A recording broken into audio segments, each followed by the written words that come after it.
¿Cómo están? Bienvenidos a Última Mirada. Hemos hablado mucho de, lo complicado que se está poniendo el mundo, todas estas distintas posiciones muy agresivas, una serie de situaciones que están pasando prácticamente en todos los continentes y eso de alguna manera debilita la comunicación humana y qué tanto puede afectar el que justamente las relaciones se empiezan a encrispar como están encrispándose. Hemos hablado mucho de eso y vamos a conversar hoy día con el académico de la Universidad de Chile, Carlos Sosa. Muchas gracias por estar con nosotros, Carlos.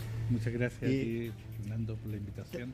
¿Habías visto tú una situación como la que estamos viviendo hoy día en materia yo digo crispación, porque las cosas son tensas y hay miedo por distintas variables en distintas partes, pero ¿habías visto tú una situación más o menos parecida a esta que estamos viviendo hoy día? Si lo tuviéramos que mirar históricamente, Sí. no. Porque el desarrollo tecnológico está directamente vinculado también con las expectativas sociales.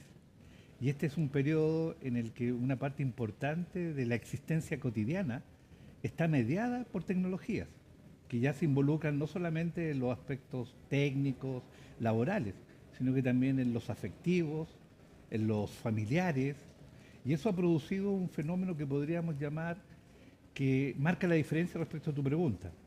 Antiguamente teníamos ciertos rituales que hacían que las cosas se ordenaran de determinada manera y nos cohesionáramos en función de determinados valores.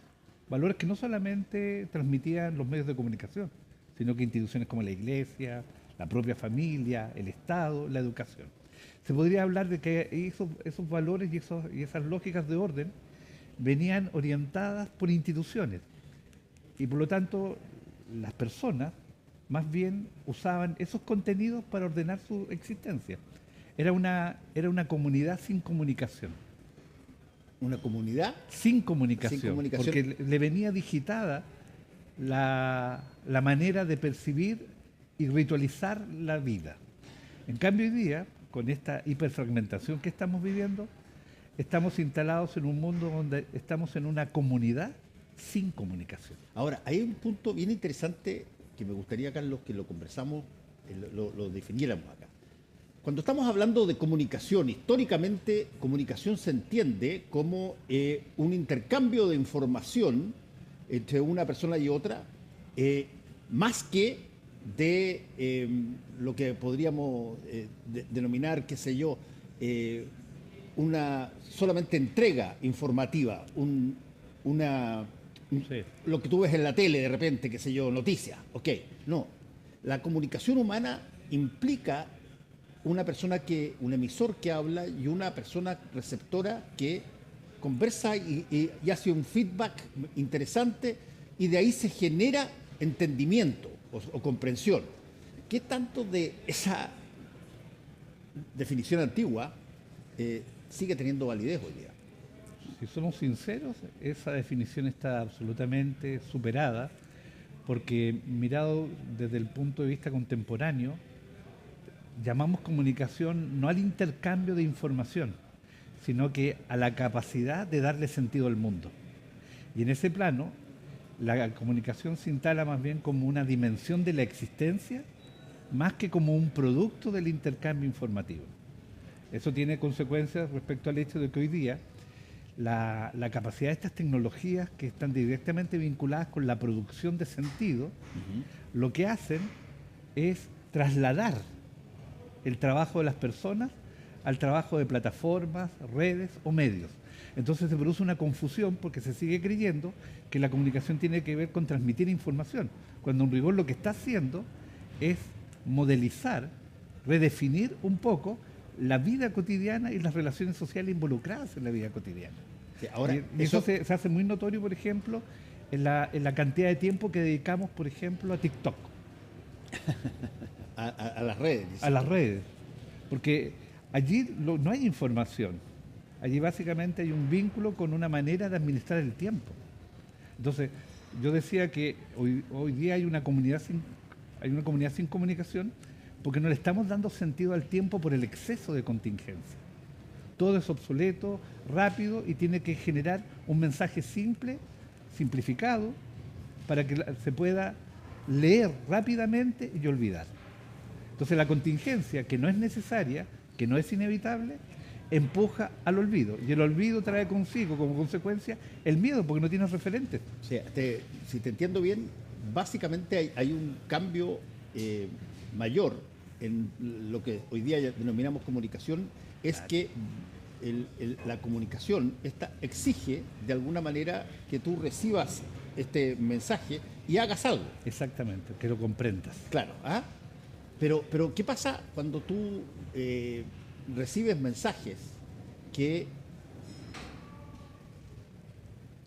tienen que ver con separarte de determinados grupos, de distanciarte de situaciones, a ver, no hagas esto? Claro, tú estás recibiendo una comunicación, pero al mismo tiempo estás recibiendo casi una orden. Claro, pero lo que pasa ahí es que, digámoslo de esta otra manera, tú estás recibiendo información para tomar cierto tipo de decisiones. No estás recibiendo información para comprender por qué deberías tomar una decisión. Ajá. Entonces ahí se produce una distancia significativa, porque al empujarte a leer las cosas de una determinada manera, sin poder reflexionar sobre el carácter, el valor, la incidencia, la consecuencia que tienen, efectivamente te exigen, no es que te laven el cerebro, sino que te exigen que te comportes de acuerdo a lo que esa información te ofrece. Sí, yo he hablado varias veces aquí de un concepto que en inglés, el concepto es group thinking, pensamiento en grupo, que ocurre muy fácilmente y usted lo puede constatar cuando de repente en un lugar que cotidianamente usted va a acceder, bueno, de repente el superior, director, gerente o lo que sea, el jefe dice algo y tú notas que todos dicen así, a pesar de que te habían dicho muchos de ellos, oye, esa cosa no va a funcionar, pero si la dice el jefe, se genera una suerte de obediencia sumisa matemática al tiro. Y desde ese punto de vista, las posibilidades de comunicarle que, oye, hay problemas con lo que tú estás diciendo, depende de si es que a ti te permiten, de alguna manera, discrepar de tus jefes para encontrar la verdad. Claro, por eso que se dice que hemos perdido la capacidad de resistir simbólicamente a las representaciones que hacemos de las cosas. Y que le tenemos tanto miedo a la manada, pero curiosamente dentro de la manada nosotros somos una unidad, somos un ente aislado que no puede integrarse a la conversación. Entonces se integra a través de estas redes que refuerzan justamente el miedo que propone la manada respecto a la disidencia, a la resistencia o sencillamente a pensar distinto. Bueno, ¿y qué pasa, por ejemplo, como estamos ahora, en el mundo tal cual como está ahora? Estamos con todo tipo de amenazas, advertencias de líderes por aquí, por acá.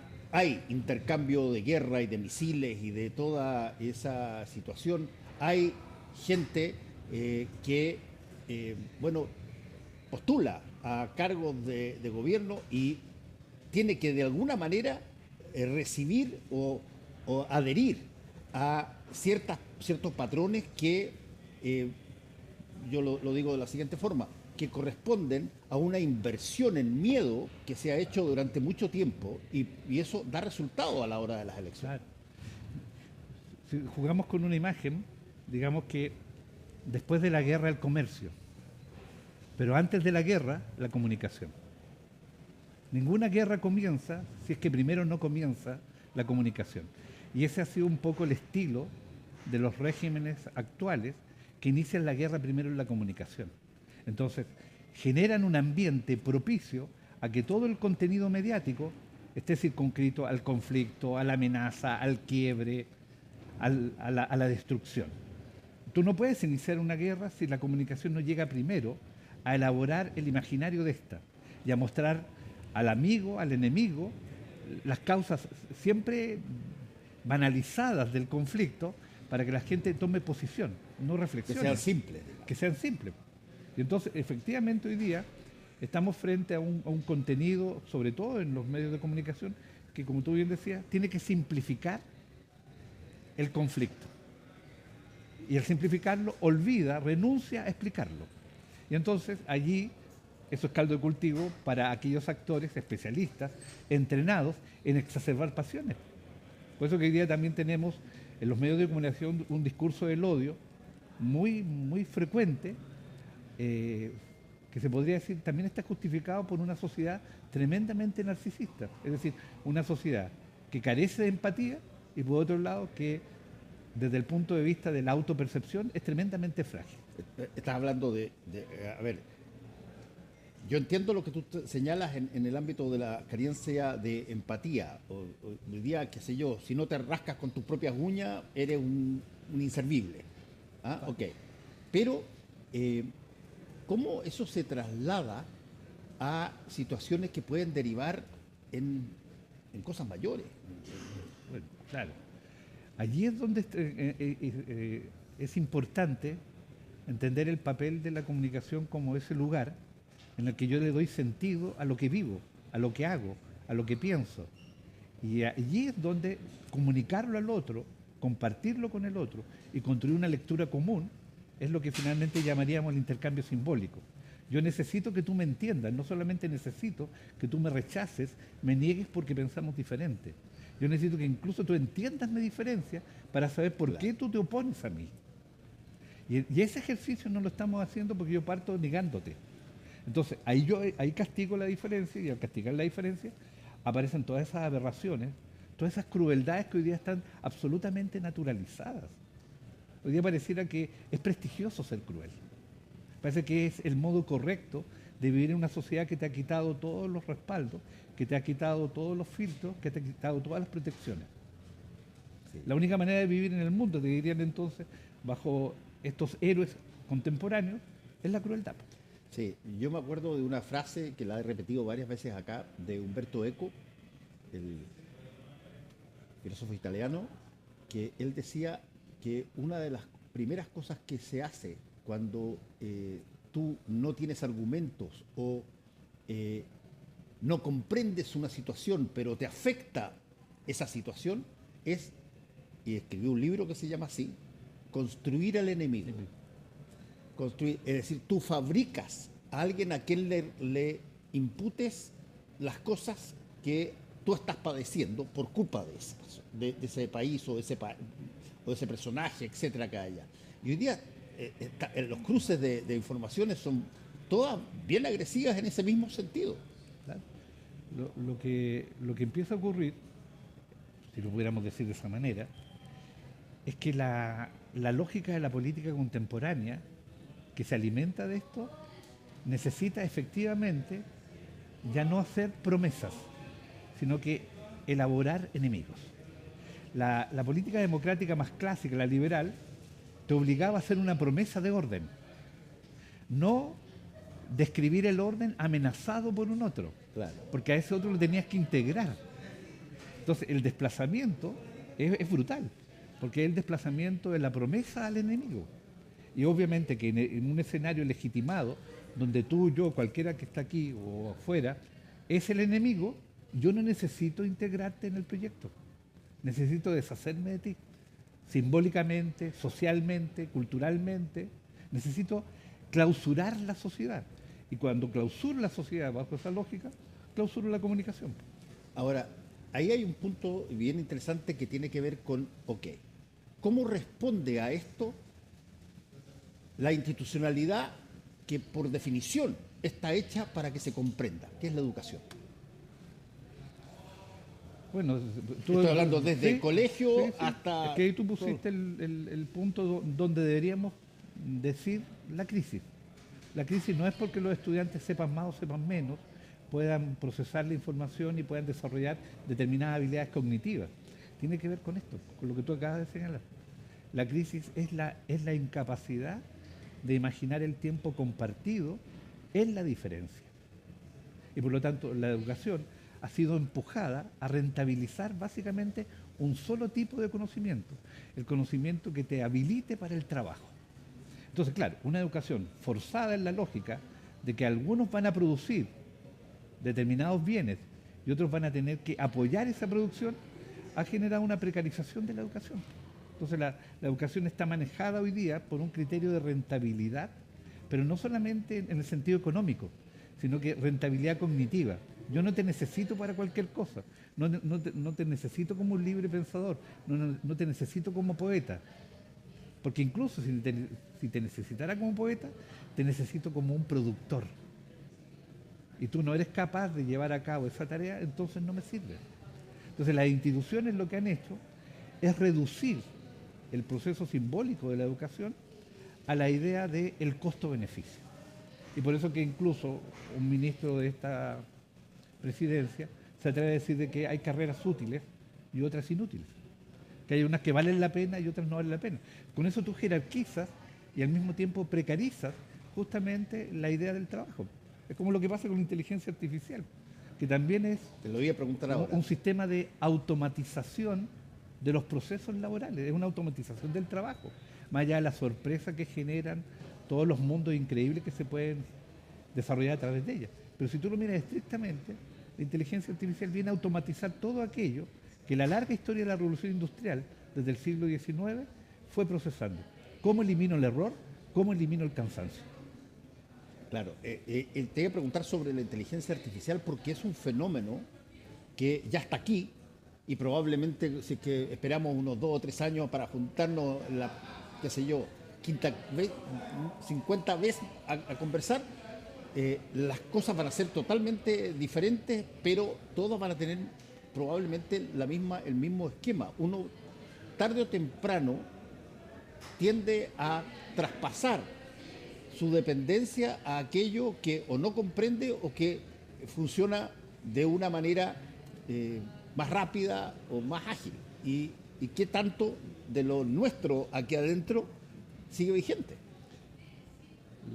La posibilidad de esa transferencia siempre va a ser limitada, porque, y eso lo han dicho ya muchos, una de las pocas cosas a la que tiene restricción la inteligencia artificial es a la capacidad de discriminar no lo correcto, sino que de discriminar lo amorfo, lo ambiguo, lo impreciso.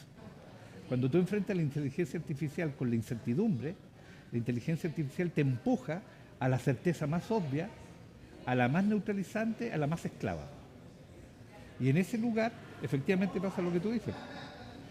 Te doy un modelo, tienes que hacer esto, pero resulta que cuando aplicas el modelo no te calzan, porque la realidad en la que estás involucrado no contempla ese tipo de modelo, no tiene capacidad de leer esa situación.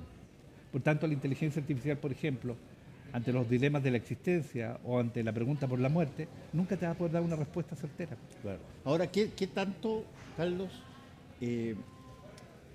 esa tecnología, ha habido mucha gente que la ha criticado muy duramente, incluso ha habido una persona, Yusinski, que dijo hay que terminar con esto de inmediato, acabar, pero uno la ve, observa, le dice, oye, necesito mandar un poema sobre estas 3 o 4 variables, ¿me lo puedes redactar? Y ¡guau!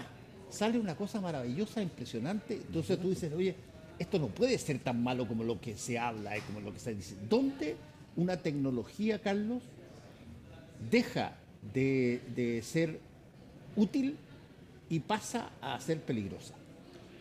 Esa pregunta se la han hecho a lo largo del tiempo. Cuando apareció la máquina telar, los ludistas imaginaron que era básicamente el fin de la artesanía e incluso creyeron que destruyendo las máquinas se iba a resolver el problema. La tecnología en la experiencia humana es irreversible. Por lo tanto, más que pensar en negarla o en prescindir de ella, tú tienes que incorporarla a un horizonte de sentido. El problema es que hoy día no tenemos proyecto colectivo que le dé sentido a la existencia diaria. Es decir, ¿cuál es el proyecto de una sociedad como la chilena, más allá de cumplir con los objetivos del neoliberalismo? ¿Cuál es el objetivo? ¿Cuál es el propósito común? Toda la tecnología entonces está orientada, está planificada, está programada para ese puro objetivo. Desconocemos si podemos proponer otro, porque no nos queremos organizar de otra manera, más que por la vía de cómo ésta nos sorprende respecto a la reelaboración que hace el pasado, cómo ésta automatiza y al mismo tiempo simplifica las tareas del presente y cómo nos propone mundos tremendamente fantásticos, pero en muchos casos irrealizables. Entonces tú tienes una paradoja con la inteligencia artificial. Te permite reconstruir el pasado de una manera que no habías imaginado, te permite doblegar la estructura rígida del presente y al mismo tiempo te ofrece un futuro que nunca será. Claro.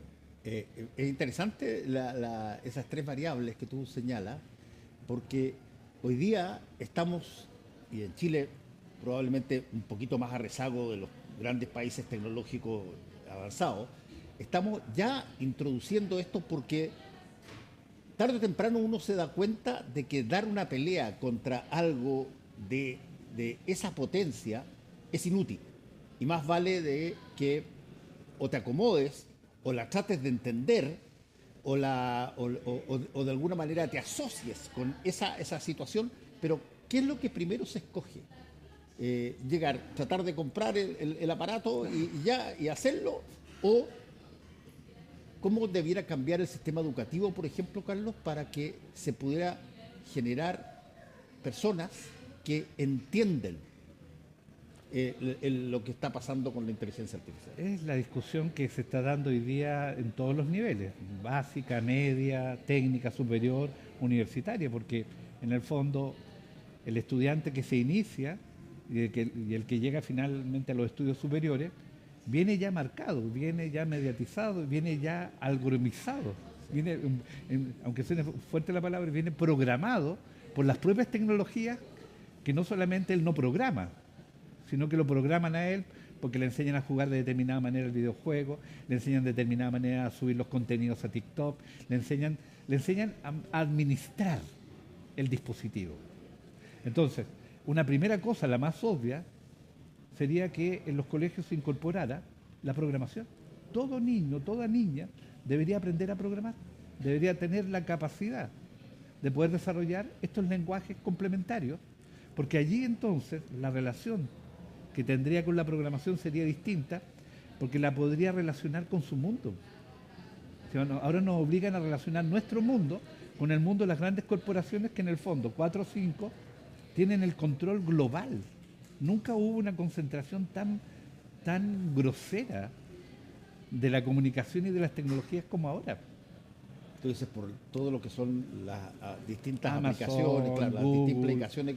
por supuesto. Yo lo he hablado mucho aquí también y me interesa conocer tu opinión. Ahí también hay una segunda variable fuera de la educativa que también tiene algo de educación, que es la brecha etaria, brecha de edad que se produce cuando tú tienes una cantidad enorme de gente joven que empieza a incorporar todas estas cosas dentro de su vida y la entiende, sabe cómo hacer las compras, sabe cómo usar las aplicaciones para todas las cosas que haya, y te encuentras con una mayoría que, porque el mundo es más viejo hoy día de lo que era hace 100 años, te encuentras con una cantidad de gente que no puede usarla, que tiene dificultades para entender la aplicación del banco, que tiene, como te digo, dificultades para poder incluso hablar por una cosa que no parece teléfono, sino que aparece un rectángulo así negro. ¿Cómo se entiende entonces esa otra brecha? Una hipótesis. Sí. Hay una generación, primera mitad del siglo XX, que entendió la tecnología como un instrumento. Servía para resolver un problema, Sí. pero no se inmiscuía ni con tus sentimientos, ni con tu visión de mundo, ni nada. Era un aparato. Y esa tecnología, por ejemplo, era un tenedor. No incidía en tus ideas religiosas o en tu sexualidad. Salvo, yo siempre lo he dicho que toda tecnología depende del uso que se le dé. Salvo que tú no te guste lo que estás hablando, la persona al lado tuyo y le pegué un pinchazo. Claro, pero pensemos que con gente decente y normal, esa tecnología se entendía básicamente como un complemento. Un complemento para comer. Después de la Segunda Guerra Mundial, cuando toda esa tecnología que se usó en el conflicto bélico no se podía botar a la basura y había que reinsertarla y económicamente productivizarla, se envía a la sociedad. Y ya para la década de los 60 aparecen los sistemas informáticos, aparece la cultura digital. En ese momento, una generación ya no entiende la tecnología como instrumento, la entiende como proceso. Y actualmente, la generación que está hoy día entiende la tecnología como proyección. Entonces, si contáramos la historia así, diríamos, hay tres generaciones: la generación del instrumento, la generación del proceso y la generación de la proyección. La distancia entre la generación del instrumento con la de la proyección es abismal. Enorme, claro. Abismal. Sí. Y es, en muchos sentidos, por más políticas públicas que se pueden desarrollar, básicamente imposible de cubrir. En cambio, la distancia entre la proyección y el proceso es más corta. Más cortita, sí. Y eso implica que la gente que nació, por ejemplo, a fines de los 50 en adelante, hace la transición. Y la que quedó fuera es la gente que nació anteriormente. Sí. Entonces, la tecnología, curiosamente, también genera transiciones generacionales. Gente que va a poder plegarse al proceso, aunque no lo entienda todo, y gente que no se va a poder plegar, porque las estructuras, los modelos, las funciones, no es que no las entienda, es que no están dentro de su imaginario tecnológico. Porque, como tú bien decías, yo uso la tecnología de acuerdo a determinada manera de pensar el mundo también. Bueno, Carlos Osa, se nos acabó el tiempo, tenemos harto que hablar de esto y yo voy a seguir trayendo gente que trate de hacernos, sobre todo, entender lo que pasa. Porque puede ser que tú no entiendas las distintas cosas que se hagan, pero sí entiendes cuando hay nuevas tecnologías que generan cambios que tienen que ver contigo, tienen que ver con tu gente. Y eso estaba pasando hoy día. Bueno, y en general hoy día, habría que decirlo, nadie sabe muy bien qué está pasando. Sí. Y por lo mismo... Percibe que algo está sucediendo, pero no sabe. Exactamente. Y a pesar de que está rodeado de todos los accesos, sigue en ese estado de inversión. Quiero agradecerte la invitación. No, pero encantado, Muchísimas Carlos. gracias. Y vamos a esperar un tiempito para ver qué cosas más pasan. ¿Qué pasa? Y volvemos a conversar del mismo tema. Muchas gracias. Muchas gracias. Gracias a todos ustedes por su sintonía. Nos encontramos mañana. Chao.